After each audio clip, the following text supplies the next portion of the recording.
My name is Gary Rutkowski. Today is July 22nd, 1999, and today I'll be speaking to Don Knotts at his home in West Los Angeles, California.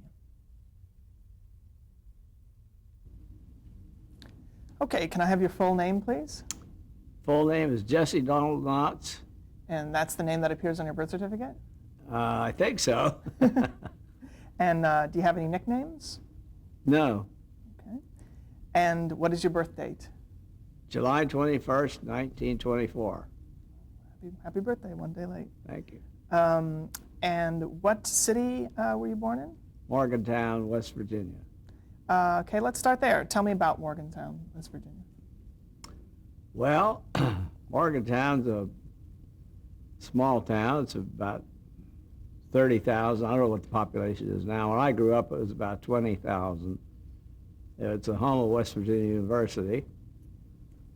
So the population increases when the students come to town to go to school.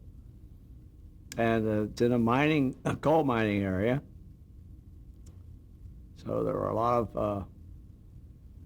of coal miners lived in Morgantown. So it's kind of mixed between college students and coal miners, you might say. Can you talk about your parents? Can you describe your father for me? Well, my father had been a farmer before I was born, but he had a nervous breakdown and lost the farm, and they moved into Morgantown. The farm was outside of Morgantown. They moved into town where I was born, and and my mother actually kept us by renting rooms at the beginning to students. She rented a big house and rented rooms out. My father was pretty much invalid during my early years. So your mother ran the household? Mm-hmm. And what traits do you think you inherited from your parents? Well, everyone in my family had a wonderful sense of humor. I'm not sure where it came from, but everybody seemed to have it. Was your family a strong religious family? Were your parents religious? My parents were. I had three older brothers. I was the baby of the family. My brothers were all teenagers when I was born, and they weren't religious. What are your brothers' names? They were called Sid Shadow and Bill. Their real names were Willis, Earl, and Ralph. And did you have any other important family members in your life growing up? They were the main ones. My brother Shadow was the biggest influence on me, I think, in terms of comedy, because he was a natural comedian. A very funny guy. So what did he do did you perform at all?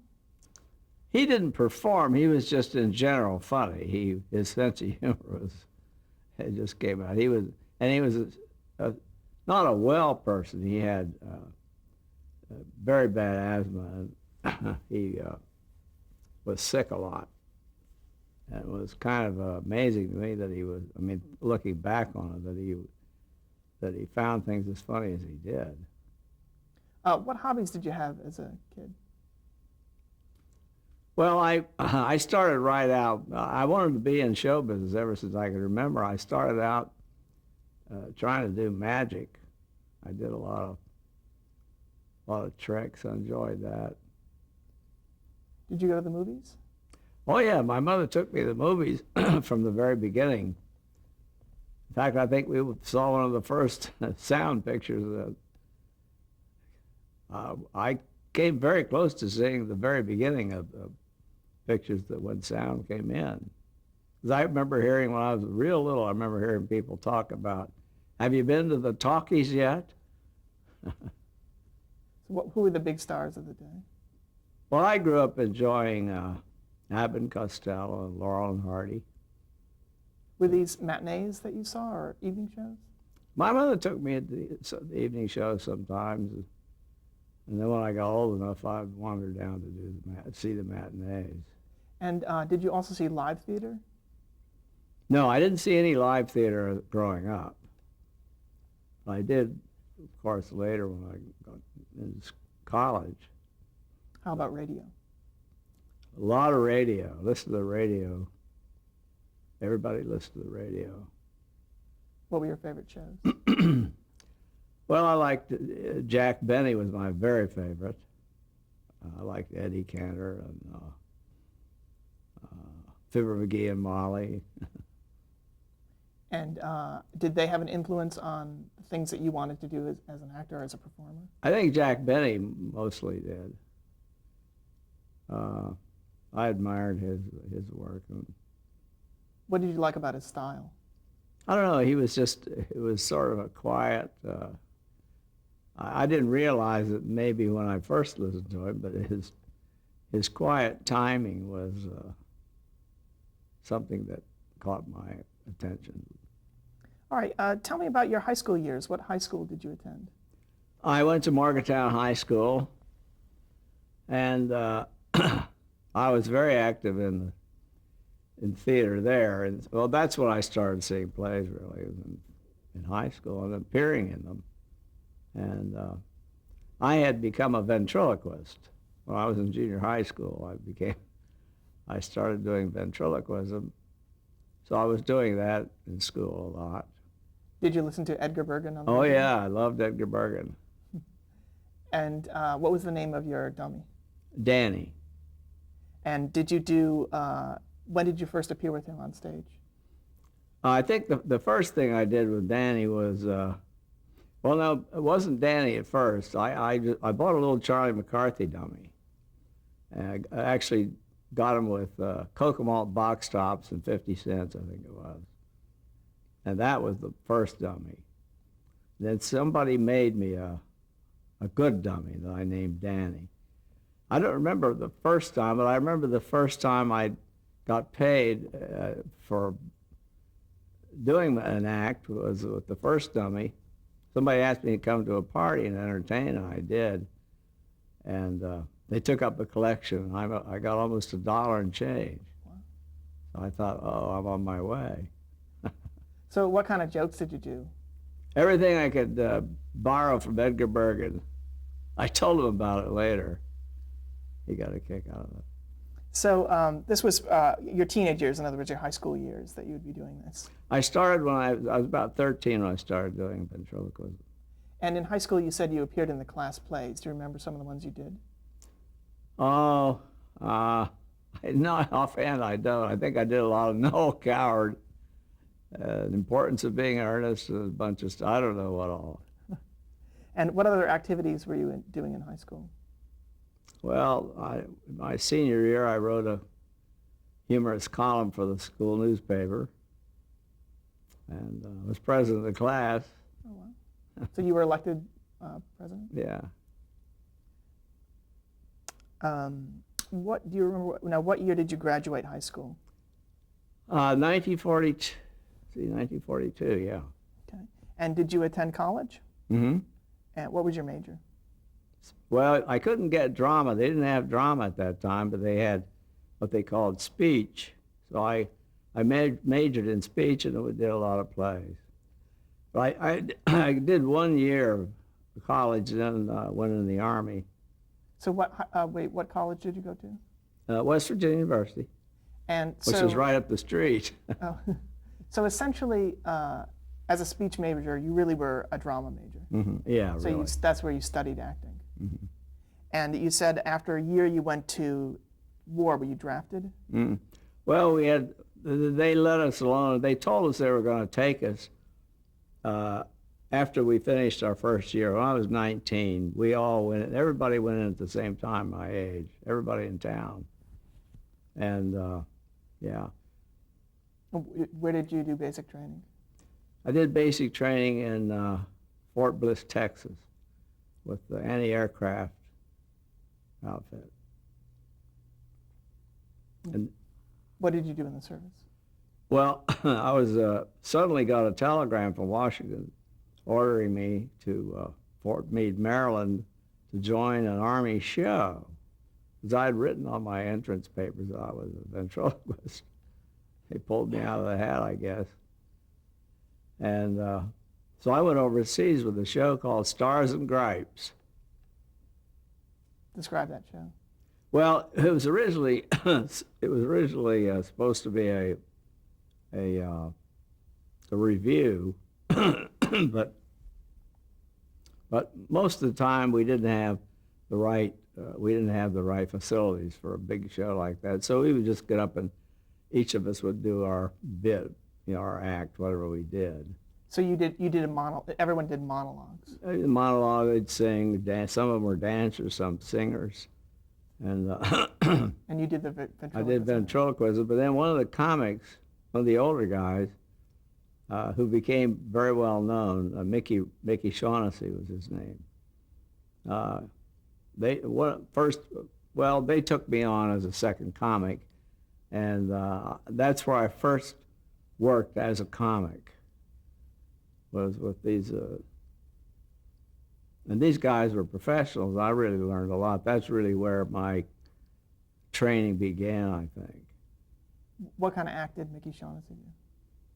Well, he just did a loudmouth Irish act, a lot of pantomime and stuff. And I played his second banana. And So you guys did sketches as well? not sketches. It was like a double act, like Laurel and Hardy or Abbott Costello. I'd wander out on the stage and he'd start yelling at me and we'd do jokes back and forth. So when you say overseas, where were you exactly? We were in the Southwest Pacific, New Guinea, Philippines. So you're doing these on the islands, not on a ship or anything? We did them on ships as well as we entertained sometimes the sailors we were on aircraft carriers and cruisers and battleships.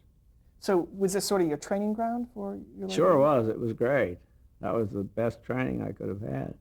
Although it wasn't much fun at the time. It weren't the best conditions to be doing it under, but when I look back on it, it really was a great training. And you were writing your own material? Yeah.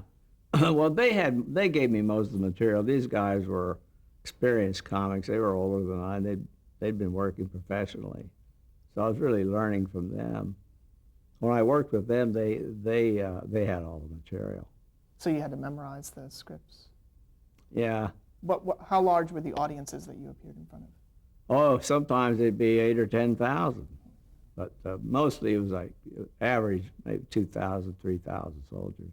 Were you always a success? Yeah, it always went over big. They're happy to see you? Yeah. Okay. So how long did you stay in the service? I was overseas 2 years. So what year did you get released? Well, we were in the Philippines when they dropped the bomb, and so pretty quick when the war ended, they shot us home. So 45. Mm-hmm. And then what did you do? Went back to college.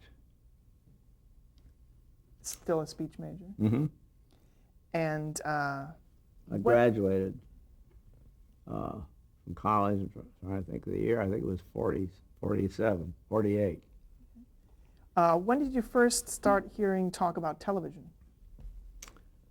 Gosh, I didn't become too aware of television until I moved to New York. We didn't hear much about it. I started seeing the little tiny black and white screens at people's homes. And all we saw, of course, was Milton Berle and wrestling is all I can remember ever seeing on TV in the very beginning. How did the quality look on the screen? Not too good. How did you? Now you went to New York to do acting. Mm-hmm. And what did you think you were going to do when you got there? I had no idea. Did you use some of your contacts from the war? Yes, as a matter of fact, that's really how I got started. When I was in New Guinea, one night a singer named Lanny Ross came back to see me. He was a well-known singer then. Like he was on a par with like Rudy Valley. And he said he thought I was a talented young man and I should look him up in New York, and I didn't pay much attention. I thought he'd forget about it. But after I'd been knocking around New York for a while, nobody giving me much time, I thought maybe I better call Lanny Ross. So I actually wrote him a letter. He had radio show on at the time for Mutual, over Mutual Network, WOR New York. And so he wrote me back and invited me to come down and see him. I was amazed. So I went down and he put me on the show to do a little monologue. And then he introduced me around, and eventually it was through him that I wound up working in radio, because the guy who wrote his show a few months later put a a Western together and hired me to play an old timer on it. And who is this? Well, the writer's name is Pete Dixon, and the show was Bobby Benson and the B-Bar B, and I played a character called Windy Wales. Just to step back for just a minute, had you listened to Lanny Ross's show? Oh, sure. What kind of show is it? He just really sang, and by his putting me on was, just kind of out of the ordinary, because all he did was talk a little bit and sing, because he was a tenor. Was that your first appearance on radio? Yeah. Mm-hmm. And Certainly on network radio. And what do you remember what the monologue was that you did? Well, it was something I had done in the Army. He'd seen me do. It was a spoonerism bit where you get all mixed up. I'd say, "Good afternoon, ladies and gentlemen. This is your old friend Phil Bruce Link, Lose a Clink. Phil used to stink." I mean, get all mixed up like that. And you appeared on his show just once or a number of times? Just once, but the main thing was that he introduced me around. I got to know the people, William Morris, and then they put me on the Arthur Godfrey's Talent Scouts. Describe that experience. Well, you were supposed to, the Arthur Godfrey Talent Scouts, they're supposed to have, it's kind of a fake thing, because these talent scouts, they call them, just some guy would come in and bring an act, a talented person, and they'd put him on the show. Well, really, it wasn't that at all. William Morris booked me on the show, and I had to go out and find a talent scout. I got a friend of mine to come up and be my talent scout. So you had an agent at the time? I didn't have an agent. William Morris just began to take an interest and help me here and there, and they booked me in some vaudeville houses. They were trying to revive vaudeville then. So you did stage as well? I did a lot of vaudeville. Yeah, I went out to Brooklyn and the Bronx and so forth. And was it just you on stage? Mm-hmm. I did some stand-up. Did you do the ventriloquist? No, I'd stopped that. When did you stop doing that? I think when I came out of the Army, that was the end of it. What became of Danny?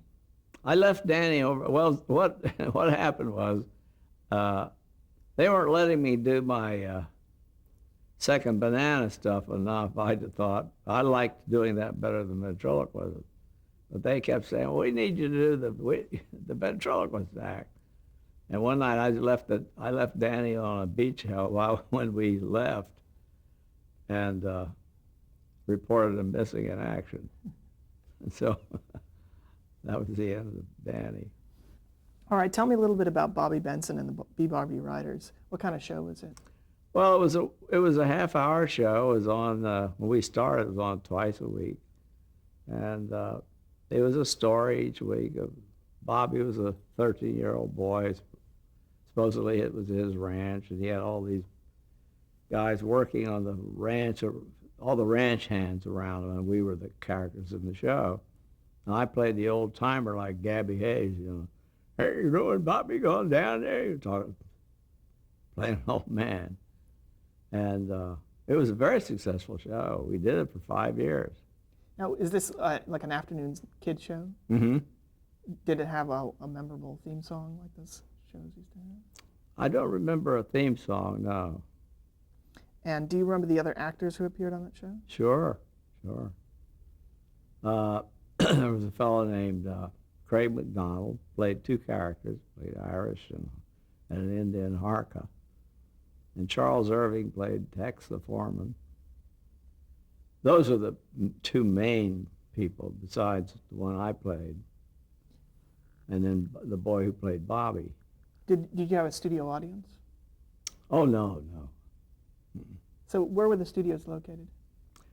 Well, WR is still there. It's on 1440 Broadway, 40th Street and Broadway.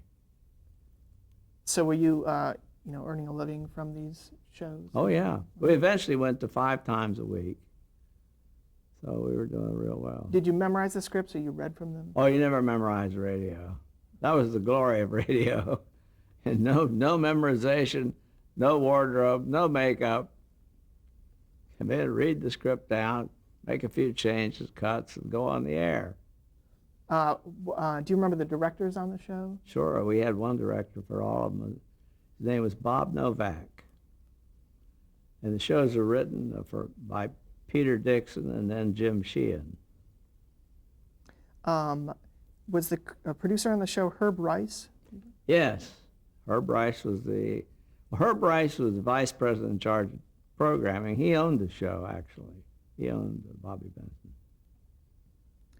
Okay. Stepping back for just a moment, you mentioned you were on the Arthur Godfrey show. Could you describe Arthur Godfrey? I got to know Arthur Godfrey later because I had got to know him in a couple of ways. I did a television movie with Arthur Godfrey later, and I found him to be a very interesting, colorful guy. Very, very interesting.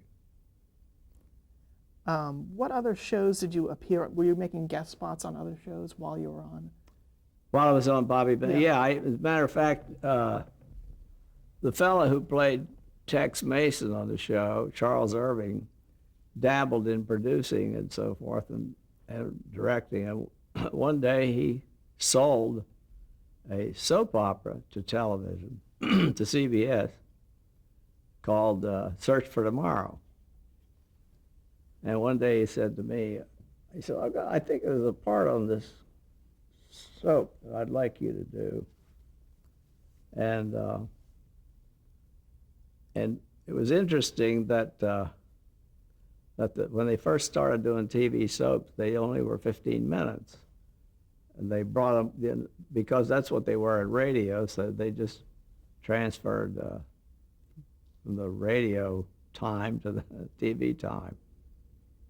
And that made it possible for me to do, like I could do both shows in one day, as could he, because he was directing them. And this was live television? Mm-hmm. Live. And Search for Tomorrow was on which network? CBS. And where were they located? We did the show from a big hall called Leda Krantz Hall. I think it was, sounds like, in my mind, it sounds like it was 57th Street. I'm not sure. And what was the character's name? Do you remember? My character's name was something Peterson. What the heck was it? I'll think of it. Yeah, I have Wilbur. Peterson. Wilbur Peterson. Good Lord, yeah. And what character was he? He was the only serious role I ever played professionally. I haven't played one since. Wilbur was a very neurotic guy who wouldn't talk to anybody, very shy. He would only talk to his sister. Lee Grant played my sister. Eventually she left the show and Nita Talbot took her place. Could you talk about both those actresses? Well, I thought they were both wonderful actresses. Lee Grant was just unbelievable, I thought. But Nita was a really unusual lady, unusual voice. What do you think Lee Grant's talents were as an actress? She was just good. She was just a good, solid, believable actress. Now, here was a case where you had to memorize the script. Oh yeah, now we were memorizing. And was there a teleprompter at that time? No. So you were memorizing. How many times a week did you appear? Oh, sometimes I might do 2 or 3 or 4 in a week, and then I might not do it again for 3 weeks or 4 weeks. Was there any times, any classic flubs that occurred? Well, yeah, we had an actor named Les Damon on the show, and I was sweeping out one day, had a broom and I was sweeping, and he was ranting and raving about something, and I wasn't allowed to talk because I was supposed to be afraid of him. Suddenly he went up, and I couldn't help it. He looked at me, I was like, I can't help you. And he was totally gone. And so I heard him say, "What's the line?" And I think the stage manager was terrified. He couldn't imagine anybody asking him for a line now on live TV. He sort of whispered it. I knew he couldn't hear it because I couldn't hear him. Finally, Les said, "What?" I thought, geez, are we on or is this rehearsal? But live TV was tough. Somebody recently, I heard somebody say, if just in case, they said then, just in case Hitler's still alive, I hope he's doing live television. So, elaborate more on the feeling of doing live TV just before going on the air. How did you feel? Was it a tense I was always very tense. I think most people were. Was there a difference between doing live theater, per se, or doing live television? Well, live television was hard because in the theater, you're usually very well rehearsed. Your lines, or you've got your lines down, and everything is, you're prepared. But in live TV, you were never quite prepared. You didn't have that much time. Usually we get a script just a short time before you went on. How many cameras were used on Search for Tomorrow? Geez, I don't remember. I think, I don't remember. Was it mostly stationary, or were cameras Oh, moving no, around? they had moving cameras. They had more than one, and they moved around. Probably three, I imagine. Talk about some of the other people on Search for Tomorrow. Did you ever have scenes with two of the long-running actors on that show were Mary Stewart and Larry Haynes? Oh, sure.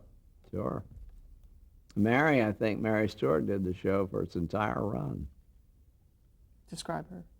Well, she was a solid actress, nice lady. And Larry Haynes, did you have scenes with him? I knew Larry, and I remember him, but I don't think I had too much with him, as I recall. Okay, we're going to stop the tape here. Okay. Change reels.